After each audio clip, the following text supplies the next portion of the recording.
많으셨죠. 아주 또 여러 접촉 사고들도 있고 또 그런 상황이지만 또 올겨울 여러분이 안전을 잘 지켜주시기를 주의 이름으로 축원합니다. 또 우리 예배드리러 오는 여러분, 특별히 크리스마스를 맞이해서 자유케 하러 오신 주님께 더 가까이 가고 여러분의 삶에 자유가 넘쳐나는 우리 성탄절이 되었으면 좋겠습니다. 오늘 말씀의 제목은 울지 말라입니다. 2000년에 찾아오셔서 우는 자를 위로하셨던 주님이 오늘도 찾아오시고 특별히 슬픔과 고통 가운데 있는 자들에게 찾아오셔서 울지 말라고 말씀하십니다. 계시록 21장 4절에 보면은 훗날 우리가 주님 앞에 갔을 때, 하늘나라에 갔을 때 무엇보다도 우리의 눈물을 닦아주신다 그러셨어요. 훗날에 닦아주시는 그 하나님의 손길이 오늘도 우리들의 삶 가운데 있음을 믿습니다. 그래서 성탄절을 맞이해서 여러분의 마음에 있었던 많은 무거운 짐, 특별히 많은 슬픔들 아주 다 떨쳐버리고 자유함으로 성탄절을 맞이하시기를 다시 한번 주의 이름으로 축원합니다. 기독교인들의 하루 개념이 뭡니까? 우리나라에서는 우리가 흔히 말하는 하루는 아침이 되고 저녁이 되면 하루죠. 그러나 성경은 창세기 1장에 있는 것처럼 저녁이 되고 아침이 되니 하루라 그랬어요. 그거는 예수님의 십자가와 부활을 또 생각하게 하죠. 세상에서는 죽음이 끝이죠. 그러나 우리는 죽음 이후에 부활이 있음을 믿습니다. 그래서 우리들이 부활 신앙을 가지면 우리의 생각이 달라지죠. 아침이 되고 저녁이 되는 것이 하루가 아니라 저녁이 되고 아침이 되는 것이 하루죠. 우리가 이 연말연시를 맞이할 때마다 인간적인 눈으로 보면 쓸쓸하죠. 외롭죠. 또 정리해야 될 것들이 많죠. 그러나 부활의 신앙을 갖고 연말연시를 맞이하면 새 날이 있다는 것을 바라보고 우리가 연말연시를 준비하죠. 준비하죠. 단순히 모든 것들을 마감하는 그런 게 아니라 새해를 어떻게 하면은 기쁨으로 맞이할까? 새해에 어떻게 하면은 하나님의 새 날을 보게 하는 또 새 일을 이루게 하시는 그 날을 준비하는 연말이 될 수 있을까?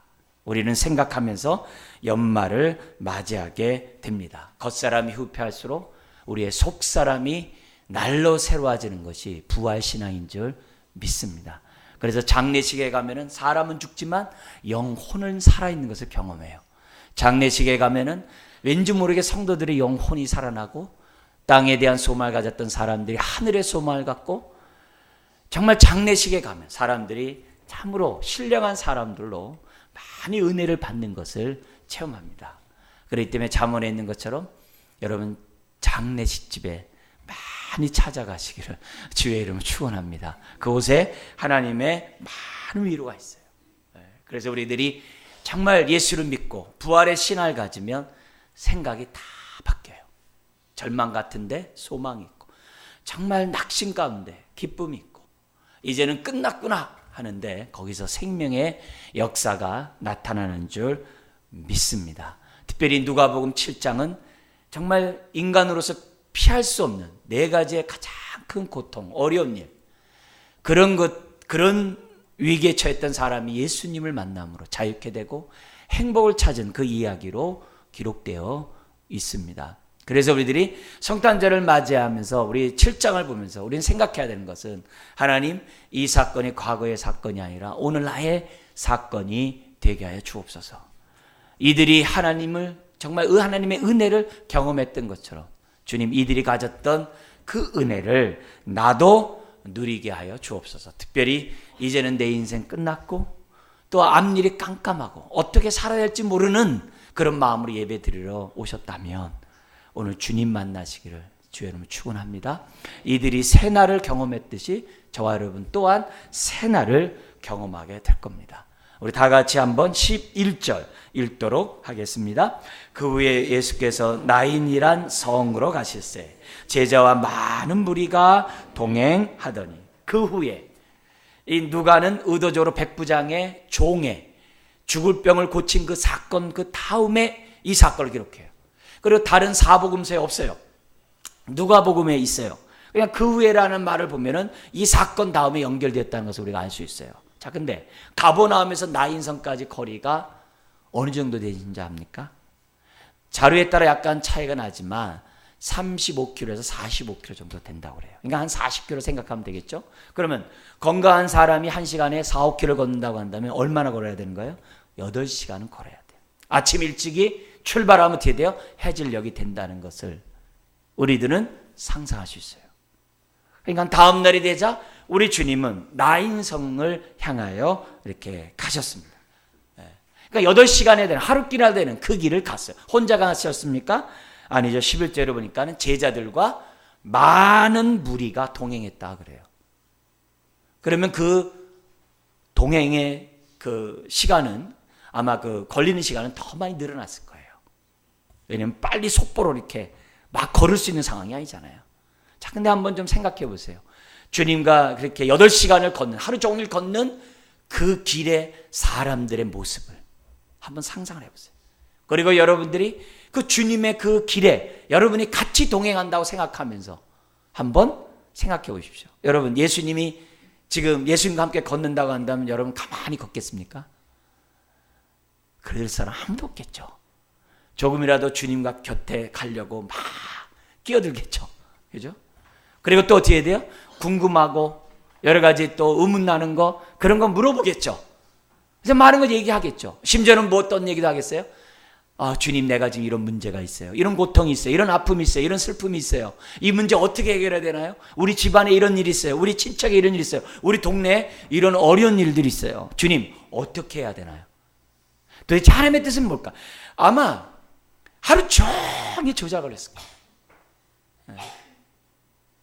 여러분이 그 자리에 있었다고 하면은 어느 누구도 인상 쓰면서 걷는 사람 없을 거예요. 밝은 모습으로, 기쁨으로, 하하호 하면서, 즐거움으로 주님이 가는 그 길에 동참했을 거예요. 인상 쓰면서 쫓아가는 사람은 없겠죠. 그죠? 그 자리는 정말 기쁨의 그런 자리였을 거예요. 그래서 조금만이라도 더 있으면 더욱더 주님으로부터 나오는 그 은혜의 말씀을 듣고자 했겠죠. 그래서 8시간 걸어서, 이것도 뭐 거의 쉬지 않고 걷는 거죠. 그래서 걸으면서 우리 주님이 나인성에 가까이 지금 다다르게 됐습니다. 그런데 멀리서 또 다른 행렬이 나인성부터 나오고 있습니다. 가까이 12절에 가서 보니까 사망의 행렬이요, 장래의 행렬이에요. 알고 봤더니 한 과부의 독자가 죽은 행렬이에요. 여러분, 장래 행렬도 마음이 무거운데 독자의 죽음은, 그것도 과부의 죽음은, 과부의 아들의 죽음은 더 마음을 아프게 하겠죠.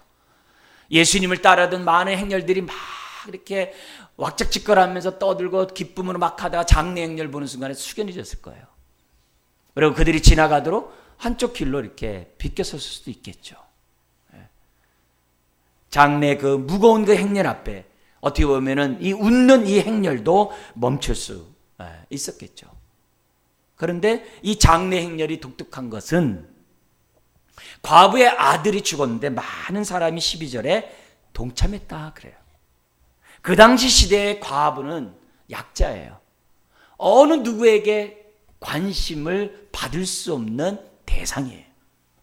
심지어 자기가 재산이 있어도 남이 빼앗아가도 항변할 수 있는 권리가 없는 사람이에요. 권리가 있다고 한다면 아들을 통해서 권리를 찾을 뿐이에요. 그런데 그 집안에 아들이 죽었어요. 여러분, 과부의 아들이 죽었을 때는 되게 어디에 쓸쓸하게 장례를 치릅니다. 왜요? 대부분 세상으로부터 격리되고 소외되고 스스로 움츠리면서 살기 때문에 주변에 사람들이 이렇게 많지 않는 게 일반적이에요. 근데 이 청년의 죽음이 뭔가 독특한 것 같아요. 그의 성에 많은 사람이 따라왔다 그래요. 저희 교회에서도 장례 치를 때 보면은 정말 이렇게 쓸쓸히 빈소도 못 차리고 장례 치르는 분들도 계세요. 빈소를 차려도 몇 사람 없이 장례를 치르는 그런 분들도 많이 계세요. 반면에 또 어떤 분은 장례를 치렀는데 정말 혼자서 자식도 없이 정말 독거노인으로 임종을 했지만 많은 사람들이 함께 슬퍼하고 장례를 치르는 분들도 있어요. 그런 걸 보면은 어쨌든 많은 사람이 따라왔다는 얘기는 특별한 청년이 죽었던 것은 틀림없습니다. 그래서 주님을 따라가던 행렬이 장례 행렬 앞에 엄숙해지고 여러 가지 정말 분위기가 이렇게 어떻게 보면 조용한 그런 분위기가 되었던 거죠. 그러나 우리들이 다른 측면에서 보면 어떻게 돼요? 예수님이 가는 그 행렬은 생명의 행렬이었죠. 그리고 하나님의 자유를 경험한 하나님의 자녀들의 행렬이었겠죠.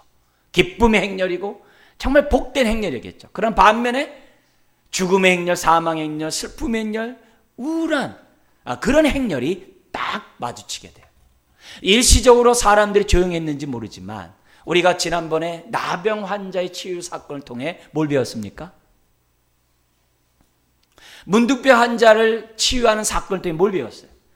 예수 그리스도와 함께 새 시대가 하나님 나라가 임했는데 하나님 나라가 임한 그 세상의 삶은 부정한 것이 거룩한 것을 부정하게 하는 게 아니라 거룩한 것이 부정한 것을 거룩하게 한다는 걸 배웠어요. 그래서 나병 환자를 어느 누구도 손을 만지면 안 되었어요. 구약에는. 옛 시대에는. 그러나 예수님이 온 다음부터는 나병 환자에게 주님이 어떻게 돼요? 손을 댈 수 있는 거예요. 그래서 나병 환자를 말씀을 고칠 수 있는 주님이 말씀을 고치지 않고 어떻게 오셨어요? 손을 대시고 고치셨어요. 왜요? 거룩한 손이 부정한 것을 거룩하게 하니까. 그게 하나님 나라고 그게 새 시대고 그게 복음이에요. 그게 오늘 우리들의 신앙이에요. 그래서 우리는 기본적으로 뭐냐면 내가 부정한 것을 만짐으로 거룩하게 해야 한다는 그런 생각을 가지면서 저와 여러분들이 살아야 돼요. 자, 그렇다면 생명의 행렬과 사망의 행렬이 만나면 어떻게 돼요? 세상적으로 볼 때는 조용하겠죠. 세상적으로 볼 때는 우울할 수 있겠죠. 그러나 예수님이 함께 하시잖아요. 당연히 사망이 생명에게 삼킨 바 될 줄 믿습니다. 사망의 행렬이 주님을 만남으로 어떻게 돼요? 생명의 행렬에 동참하는 역사가 오늘 본문에 나타나고 있다는 거죠. 자, 이런 의미에서 우리가 생각해 볼 것은 뭐냐면 왜 우리 주님이 8시간에 되는 그 하룻길을 정말 재촉하면서 오셨을까? 많은 무리가 따라오기 때문에 정말 얼마나 빨리 걸으셔야 되겠어요. 그래야 따라올 거 아니겠습니까? 왜 그랬을까? 오늘 이 본문을 통해서 우리 성경에는 기록되어 있지 않지만 우리는 믿습니다. 뭘 믿느냐? 이 나인성 과부의 슬픔을 해결하기 위하여 우리 주님은 가버나움에서부터 8시간 되는 그 거리를 정말 여행했다는 사실을 우리는 믿습니다. 왜 그러냐? 누가복음 뒤에도 보면 어떤 사건이 나오냐면 우리 주님이 하루 종일 피곤하게 사역을 하셨어요. 그런데 제자들에게 배를 타고 거라사 지방으로 가자는 거예요. 갈릴리 동쪽에 서쪽에서 배를 타고 동쪽으로 가시겠다는 거예요. 배를 타자마자 날이 어두워졌습니다. 주님은 배 고물에 베개를 삼고 깊은 잠에 빠졌어요. 몇 시간 노를 저어 가다가 큰 풍랑을 만나 배가 전복되게 됐어요. 제자들은 놀라서 깨어서 힘으로 하지만 어떻게 할 수가 없어요. 그래서 주무시는 주님을 깨웠던 사건이 나와요. 여러분, 거기서 우리 주님이 얼마나 피곤했으면 제자들이 깨워야만 합니까? 그리고 나서 풍랑을 잠잠케 한 다음에 그 아침에 거라사 지방에 도착했어요. 그리고 누굴 고칩니까? 거라사 지방에서 귀신 들린 그 사람을 우리 주님이 자유케 하셨던 것을 우리 믿습니다. 그러니까 피곤한 몸을 이끌고 왜 저쪽 거라사 지방을 왜 가자고 그랬어요? 거라사 지방의 한 영혼을 자유케 하기 위하여 주님이 밤새 배를 타고 가셨던 거예요. 이걸 우리들이 생각해 본다고 한다면 가버나움에서 나인성까지 우리 주님이 8시간 동안 왜 재촉해 가셨을까요? 바로 이 여인의 슬픔을 제거하시기 위해 8시간 걸었다라고 우리는 믿습니다. 여러분, 우리가 신앙생활하면서 우리들이 주님이 나와 함께하는 경험을 하려면 우리가 하나님의 뜻도 알아야 되지만 이런 하나님의 마음을 우리가 알아야 돼요. 이런 주님에 대해서 저와 여러분들이 확신해야 돼요. 확신해야 돼요. 이거 확신을 못하면 슬플 때마다 주님 만날 수가 없어요. 힘들 때마다 주님을 만날 기회인데 기회를 가질 수가 없어요. 주님은 나의 인생 슬픈 그 여인을 자유케 하기 위하여 지금 8시간 동안 나의 인생으로 오셨다는 사실을 우리는 기억해야 돼요. 우리 성부 하나님도 고아와 과부의 눈물을 누구보다도 닦아주기를 원하신 분이라 했어요. 그렇다면 우리 주님이 눈물 가운데 있는 그런 사람들의 눈물을 안 닦아주겠냐 이게. 그래서 우리의 신앙생활이 은혜롭게 하려면 이 사실을 믿으셔야 돼요. 슬픈 자를 위로하시고 그런 사람을 자유케 하기 위해서 8시간 동안 찾아오시는 그런 주님을 우리들이, 그런 마음을 우리들이 깨달아야 돼요. 그럴 때 우리가 슬플 때 눌리지 않게 돼요. 우리가 낙심되는 상황에서 우리가 거꾸로 뜨림을 당하지 않게 돼요. 오히려 그 시간에 주님을 만날 수 있는 기회인 것을 알고 저와 여러분들이 어떻게 돼요? 주님 맞이할, 주님 만날 준비를 해야만 한다는 거예요. 당시 장례는 날이 거의 중동이 아주 뜨겁기 때문에 금방 부패됩니다. 그래서 사람이 죽으면 얼마 있다가 곧바로 장례를 치르게 돼 있어요. 8시간 아침에 걸었다면요, 저녁이 돼가는 시간일 수도 있어요. 조금만 늦으면 장례 행렬을 만나지 못할 수도 있겠죠. 자, 근데 여러분, 우리가 신앙생활하는 데 있어서 주님이 행하시는 일에 우연이 있을까요?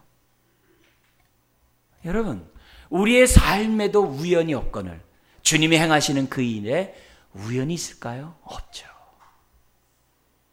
없죠. 우리는 가끔 이런 얘기도 합니다. 신앙생활하면서 뭐냐면 헛수고했네, 그런 얘기를 해요. 그러나 주님이 헛수고하신 적이 있을까요? 주님은 결코 그렇게 하지 않습니다. 여러분, 삭개오를 만날 때에도, 뽕나무에 있는 삭개오를 만날 때에도 뽕나무에 올라간 삭개오 예수님은 그 전에 만난 적이 없어요. 그러나 예수님을 보고자 뽕나무에 올라간 그 삭개오를 보고 주님이 가던 길을 갖다가 바꾸셔서 뽕나무 밑에 가셔서 뽕나무에 있는 삭개오를 볼 때 어떻게 불러요? 거기 있는 사람 내려오시어서 내가 당신 집에 들어가겠어, 이렇게 합니까? 그러지 않잖아요. 삭개오야 그러잖아요. 언제 봤다고? 언제 봤다고? 삭개오의 그 마음을 아시는 그 주님은 오늘 저와 여러분들 어떻게 돼요? 아세요. 그래서 항상 우리 주님은 때에 맞는 적합한 시간에, 그리고 주도권을 가지고 오늘 저와 여러분들을 찾아오시는 줄 믿습니다. 우리가 이처럼 주님 안에서 만나 함께 신앙생활하고 그리스도의 몸을 세워가고 있어요. 우리가 이곳에 모여서 함께 예배드리는 것이 우연일까요? 그거는 하나님이 나와 함께함을 경험하지 못하는 사람의 생각이겠죠. 하나님이 나와 함께함을 믿는 사람은 함께 우리가 신앙생활할 때마다 하나님이 왜 나를 여기에 보내셨고, 나를 왜 여기서 신앙생활하게 하셨고, 나에게 왜 이런 직분을 맡기셨는가 생각하고 그 뜻 앞에 내 삶을 맡기는 것이 신앙인이죠. 우리는 우연히 이 자리에 온 사람도 아니고, 내가 이렇게 어쩌다가 이 자리에 온 것도 아니고, 하나님의 선한 손길이 함께 있기 때문에 이 자리에 온 줄 믿습니다. 주님이 하시는 그 일에 실수가 없다고 했어요. 작은 신음에도 응답하시는 우리 하나님이라 했어요. 나의 일거수일투족에 우리 주님의 선한 손길이 함께하지 않은 사람이 어딨냐 이게. 그렇다면은 오늘 우리들의 삶 속에서 정확한 타이밍에 나의 인생 과부를 만나주셨던 그 주님이 오늘 저와 여러분의 삶 속에서 여전히 만나주신다는 확신을 가지셔야만 합니다. 그래서 위로 어렵고 힘든 일이 생겨날 때마다 오히려 어떻게 돼요? 주님 만날 기회구나. 그러면서 마음문을 여셔야만 해요. 제가 어렸을 때 신앙생활했던 그 교회에 큰 성화가 걸려 있었어요. 저쪽으로, 여러분을 보면 우측 쪽으로 큰 성화가 있었는데요. 그 성화 그림이 뭐였냐면은 이 계시록 3장 20절이에요. 문 밖에 서서 두드리니 누구든지 내 음성을 듣고 문을 열면 내가 그에게로 들어가 그로 더불어 먹고 그는 나를 더불어 먹으리라. 그러니까 교제하는 그런 삶을 살게 해줬다고 하는 그 말씀을 가지고 그림을 그린 거예요. 근데 그거를 오랫동안 교회를 다니면서 그걸 늘 보고 다녔어요. 근데 한 번은 목사님이 설교를 하면서 그러더라고요. 저 그림에서 이상한 거 한번 발견해 보라고. 근데 다 모르는 거예요. 사람들이 예배드리자 다 모르는 거예요. 이상한 거 아무리 봐도 모르는 거예요. 그래서 뭐라고 얘기하시냐면은 저 문에 문고리가 없다는 거예요. 여러분 혹시 그 성화 보셨으면 한번 잠깐 보십시오. 거기 보면 문고리가 없어요. 바깥에 있는 사람이 문을 열고 들어갈 수가 없어요. 그냥 문만 있지 문고리가 없어요. 그러니까 안에서 열어줘야지만 들어올 수 있는 거예요. 들어올 때까지 문을 두드리는 거예요. 그렇게 돼 있어요. 문고리가 없어요. 그러면서 뭐라고 말씀하시냐면 우리가 주님을 만나고 주님의 은혜를 받으려면은 항상 마음의 문을 열고 주 맞을 준비해야 한다. 이런 말씀을 들었어요. 그럼 마찬가지입니다. 지금도 슬픈 자를 위로하러 오시는, 자유케 하러 오시는 그 주님은 예나 지금나 똑같아요. 변함이 없어요. 문제는 내가 어떻게 돼요? 주님 앞에서 문을 안 열어요.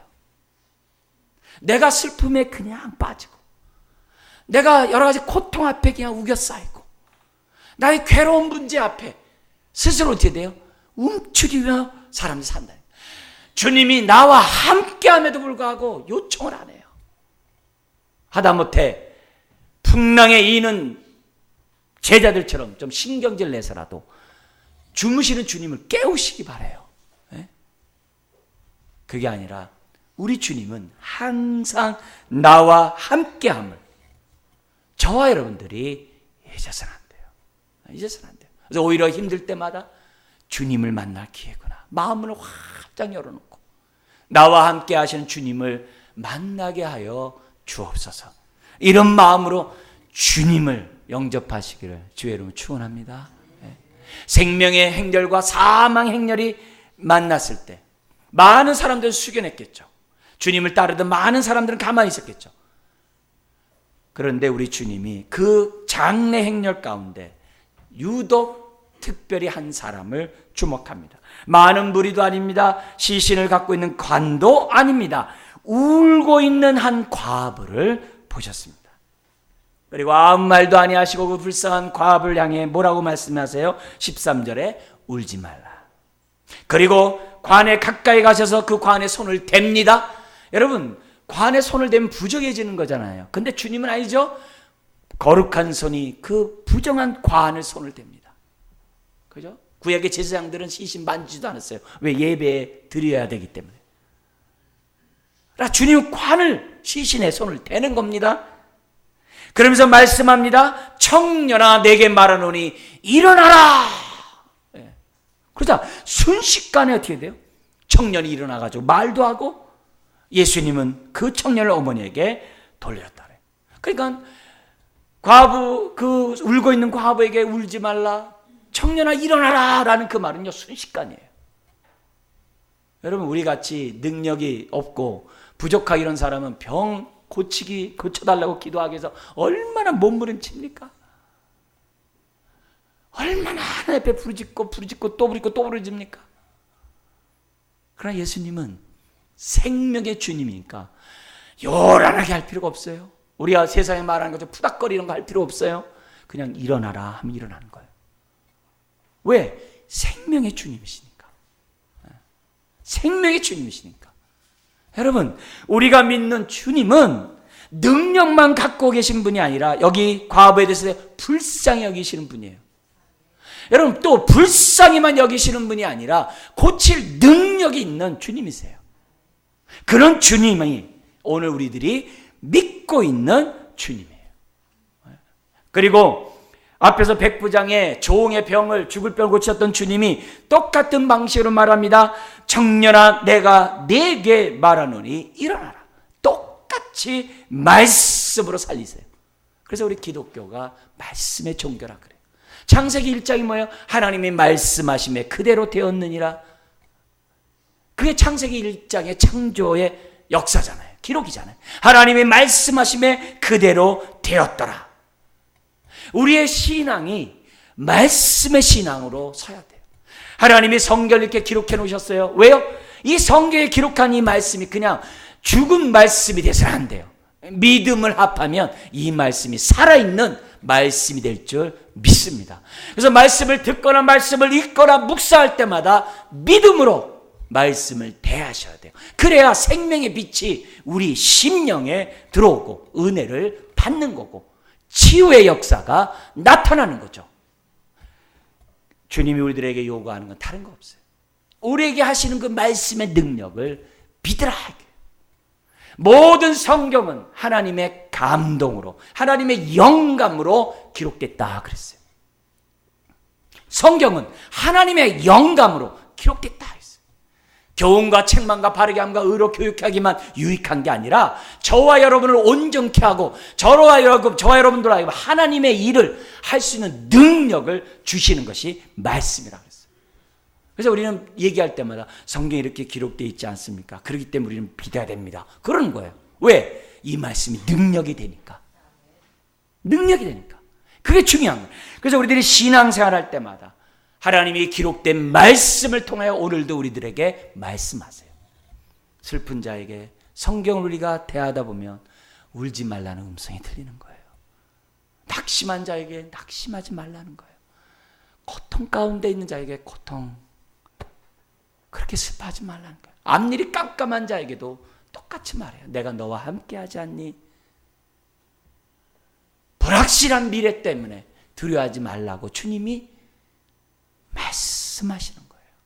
그걸 우리들이 아멘 하면 그대로 되는 줄 믿습니다. 주님은 저와 여러분들과 언제나 함께 하세요. 나는 부활이요 생명이니 내가 이것을 믿느냐? 우리는 믿습니다 해야죠. 성경에 기록되어 있는 모든 일 믿습니다 그랬죠. 여러분 우리 주님은 죽은 자도 살리는 것이 쉬운 일이에요. 죽을 병을 고치는 것도 쉬운 일이에요. 중요한 거는 백부장의 그 믿음의 고백이 오늘 저와 여러분들에게 있어야만 한다는 거죠. 주님의 일어나라라는 이 말씀 앞에 한순간에 장래 행렬이 기쁨의 자리로 뒤바뀐 줄 믿습니다. 순식간에 예수님의 행렬에 동참하는 거예요. 예수님의 생명의 행렬에 동참하는 거예요. 소망의 행렬에. 사망의 행렬에 있는 사람들이 동참하는 역사가 일어나게 됐다는 거죠. 사랑하는 성도 여러분, 오늘도 우리들이 주님의 이 말씀은 지금도 살아있어요. 그래서 우리가 사람을 통해서 위로받는 것도 중요하지만 주님으로부터 직접 위로를 받고자 해야 돼요. 때로는 하나님이 사람을 통해서 나를 위로하기도 하죠. 물론 하시죠. 그러나 나와 함께 하시는 주님으로부터 위로를 받고자 해야 돼요. 왜요? 주님은 우리의 영혼을 만져주신다 했거든요. 여러분, 남들을 통해서 듣는 그 위로는 일시적이에요. 제한적일 수밖에 없어요. 그러나 내가 십자가 앞에 나가서 주님이 나를 만져주신 그 영혼은, 그 위로는 생을 다하는 그때까지 잊을 수가 없는 거예요. 울고 있는 과부를 위로하셨던 그 손길은, 그 주님은 오늘 내가 모시고 있는 주님인 줄 믿습니다. 그래서 힘들 때마다 오히려 움츠리지 말고, 슬플 때마다 마음은 닫지 말고 마음을 활짝 열고 십자가만을 든든히 붙잡으시기를 주의 이름 축원합니다. 이것이 우리가 믿고 있는 이유입니다. 그리고 그 믿음을 하나님이 어떻게 돼요? 기뻐하십니다. 그래야 우리가 어떻게 돼요? 슬픈 자를 갖다가 위로할 수 있는 거죠. 위로할 수 있는 거죠. 바울을 통해서 우리에게 가르쳐준 이 위로에 대해서 하나님의 그 원칙이 있어요. 뭐냐면은 모든 환난에는 모든 위로가 있대요. 그게 바울의 고백이에요. 왜? 우리 하나님은 모든 위로의 아버지시니까. 그게 바울이 경험한 첫 번째 진리예요. 두 번째는 뭐냐면, 너가 이런 어려운 가운데 살소만이 끊어진 가운데 위로를 왜 받은지 아느냐? 바울에게 하는 얘기예요. 너가 복음 사역을 끝까지 하라는 것도 있지만 복음 사역하다가 많은 사람들이 역시 위로를 너처럼 겪을 텐데 그들을 위로하라고 먼저 위로를 겪게 하셨대요. 그 얘기는 우리가 신앙생활하다 보면 내가 남에게 말 못할 고통을 겪으면서 위로받으신 분들 계세요. 남에게 말할 수 없지만 남에게 말하면 그게 간증이 되죠. 공개적으로 얘기하면 간증이 되죠. 다른 사람이 입으로 내면 간증이 되죠. 그러나 간증조차 못하는 아픔을 갖고 있다가 위로받으신 분들이 있어요. 여러분, 그게 나로 끝난다고 한다면 주의 뜻이 아니에요. 나와 같은 고통을 당하는 사람이 있기 때문에 나에게 위로해 주신 거예요. 그래서 남모를 고통해서 내가 위로를 받았다면요, 한번 찾아보세요. 가장 가까운 사람들에서부터 찾아보세요. 남에게 말 못하면서 끙끙 앓고 있는 사람을 보게 될 거예요. 바로 그 사람을 위로하라고 나에게 먼저 위로를 주셨다는 거예요. 그래서 여러분의 경험은 사장되면 안 돼요. 여러분이 신앙생활에서 받았던 그 많은 은혜들 사장되면 안 돼요. 그것 때문에 그걸 통해서 누군가 위로받고 일어설 사람이 있기 때문에 내가 경험했다는 것을 우리는 아셔야 돼요. 그것이 성령의 교통함이에요. 교제함이에요. 반드시 그런 은혜가 우리 가운데 있다는 겁니다. 사랑하는 성도 여러분, 주님은 지금도 우리로 하여금 생명의 행렬 속에서 우리가 살아가고 있는데 생명의 행렬에서 우리가 슬픔 가운데 좌절하거나 또 고통 가운데 낙심하거나 여러 가지 상처 때문에 우겨싸이면서 주님을 따라가기를 원치 않으세요. 예수 믿는 게 뭐예요? 주님 따라가는 거죠. 주님 따라가는 그 길은 뭐예요? 죽은 자 같으나 생명의 행렬인 줄 믿습니다. 우리가 어디를 가나 우리는 생명의 행렬을 가고 있는 자들이에요. 주님이 나 앞서 가신다고 그랬어요. 법궤가 항상 이스라엘 앞서 행하셨다 그랬어요. 여러분, 주님은 항상 내 직장 앞에 가시는 분이에요. 누구를 만나지 항상 내 앞에 가시는 분이에요. 이걸 믿을 때 위로가 있는 거예요. 네? 위로가 있는 거예요. 그 길은 우리가 어떻게 돼요? 장래 길이 아니에요. 여러 가지 상처 때문에 울 수 있죠. 여러 가지 고통 때문에 괴로워할 수 있죠. 그러나 내가 가고 있는 그 길이 어떤 길이라고요? 장래 길을 가고 있는 게 아니라 생명의 길을 따라가는 자인 줄 믿으시기 바랍니다. 그럴 때 우리가 어떻게 돼요? 믿음의 반응을 하죠. 믿음의 반응을 하죠. 믿음의 행동을 저와 여러분들이 할 수 있는 거죠. 내가 지금 어디에 속했는지 알아죠. 오늘 이 예배도 주님이 함께하는 예배인 줄 믿습니다. 그럼 이 자리가 무슨 자리예요? 생명의 자리인 줄 믿습니다. 여기서 내가 슬픔 가운데 그냥 마음은 닫고 있지 마세요. 괴로운 것 마음은 닫고 있지 마세요.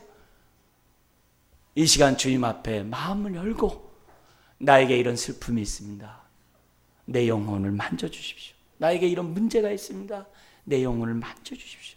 이런 마음으로 오늘 지금 이 사람들에게 외쳤던 이 음성이 여러분의 귀에 들리기 바랍니다. 울지 마라.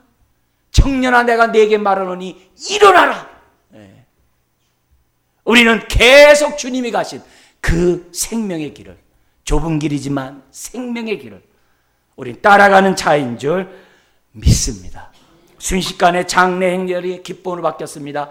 절망이 소망으로 바뀌었습니다. 사망이 생명으로 바뀌게 되었습니다. 그러자 16절 17절에 사람들의 반응이 나옵니다. 같이 한번 읽어볼까요? 모든 사람이 두려워하며 하나님께 영광을 돌려 이르되 큰 선지자가 우리 가운데 일어나셨다 하고 또 하나님께서 자기 백성을 돌보셨다 하더라. 예수께 대한 이 소문이 온 유대와 사방에 두루 퍼지니라. 사람의 반응이 놀랍죠. 여기서 이들은 예수님을 큰 선지자로 알았어요. 여러분, 예수님에 대해서 잘 모르는 거에 대해서 예수님이 그것 때문에 우리에게 은혜를 안 베풀고 그런 분이 아니에요. 우리의 수주를 다 아세요. 예수님이 뭐 큰 선지자든 뭐라든 그런 게 중요한 게 아니에요. 여기서 우리가 봐야 될 것은 뭐냐? 하나님께서 자기 백성을 돌보셨다는 것을 보셔야 돼요. 그들은 죽은 자가 살아난 것을 누구에게 영광 돌렸다는 거예요? 하나님이 자기 백성을 돌보셨다는 것으로 믿고 하나님께 영광 돌렸다는 거예요.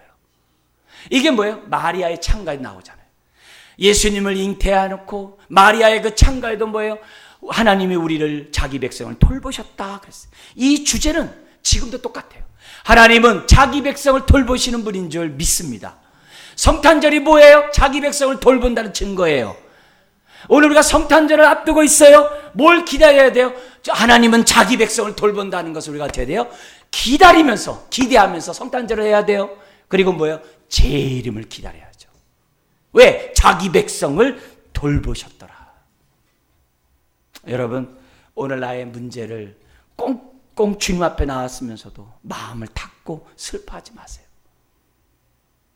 오히려 마음을 열고 주님 앞에 나의 고통을 있는 그대로 고하십시오.